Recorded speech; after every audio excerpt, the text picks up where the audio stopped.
Hi everyone, this is Anti.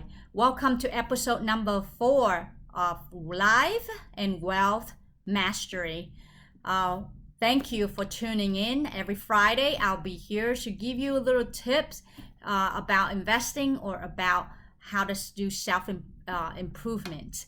So today, I want to talk about some of the strategies on how to lock in your capital gains. But first, I believe that everything that you do, you need to build a good foundation. I want to go over quickly about the risk tolerance formula.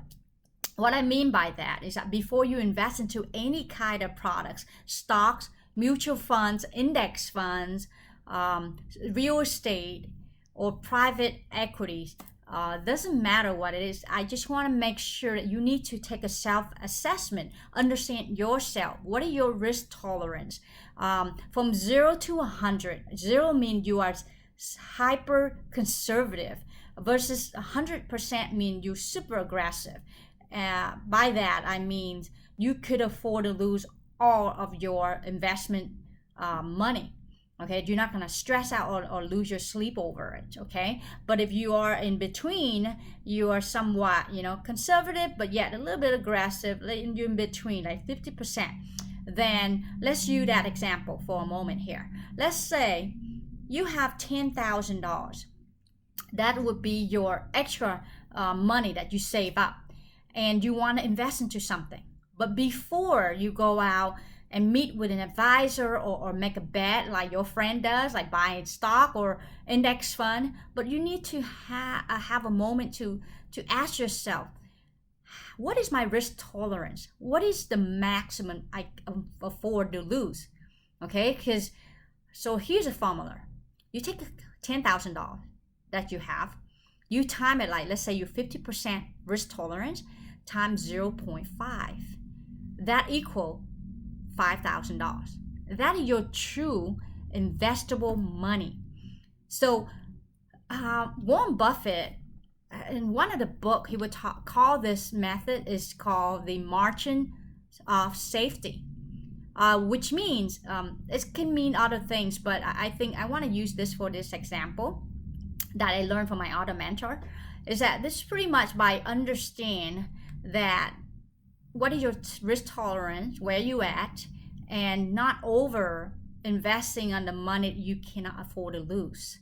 So that's so important. Okay, so let's say $10,000, your actual money, but if your risk tolerance only 50%, you could only gamble with $5,000. So that's how you do the evaluation, and by then and only then, let's go and look at different product type that you willing to that would be applicable to your risk tolerance. Okay, because stock is always considered more like on the riskier side of the spectrum. So for that same incident, you should not invest into stock, for an example. Okay, so hope that cleared up the fundamental part of investing. Okay, now let's go into the locking your gain. Okay, there is several ways. So let me go over the way that I normally use in my throughout my investing. Is number one, I always want to get back my initial investment, particularly in the market where it's been rising for the last few years. And if there's some uncertainty in the market, normally what I do is I always tell people, and even personally, I like to sell enough so that I can get my initial investment back. I'll give you an example. Let's say you purchase a Apple stock, okay? Let's say you have like not even Apple stock. Like let's use a basic math here. 100 share at $10 a share. That's $1,000 you spent, right? But today, that same 100 share that you bought have doubled money. So now it's worth $20. So which means you are double your money, gaining $1,000. Okay, so for some people, the question is, should you sell them all or should you keep them all and continue to experience additional gain, or you could lose all of it, right? So, but for me, my method and strategy is I would sell half of it, okay? Because half of it means I get back my initial investment. So let's just say if the market continues to rise, at least I can continue to reap the benefit of the gain, more gain out of the leftover stock that I kept, okay? But what if the market tanked? The worst case scenario, I lose some of it, or even if I lose all of it, I'm not gonna stress out because hey, I already got my initial money back. So that's how you hedge against incident of losing, right? So that method number one.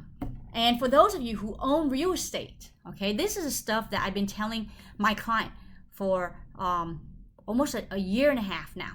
I've been bugging them after they bought a house from me or any investment that they bought from me. And this is what I told them. Go to the bank and open the line of credit, okay, or what we call the home equity line. So pretty much what you're trying to do is to loan back to yourself, okay, the money. So let's just say real estate right now doing okay, but with the uncertainty of the market, there's a shift right now, right? I live in the Bay Area, Silicon Valley of California. We've been experiencing a pretty good gain on our real estate market. So let's just say if those of you who bought houses several years ago, you reap the benefit of 30 to even up to 60% return. I don't think we will be continue to experience that kind of return next year. So how are you going to hedge against such incident if the market tank or drop down a little bit more, right? So what I tell my client is go and open that line of credit so that just in case, okay, let's say you bought it for $500,000 on that home. Now it's worth $1 million. You go to your bank and say, hey, I want to open a line of credit for $200,000.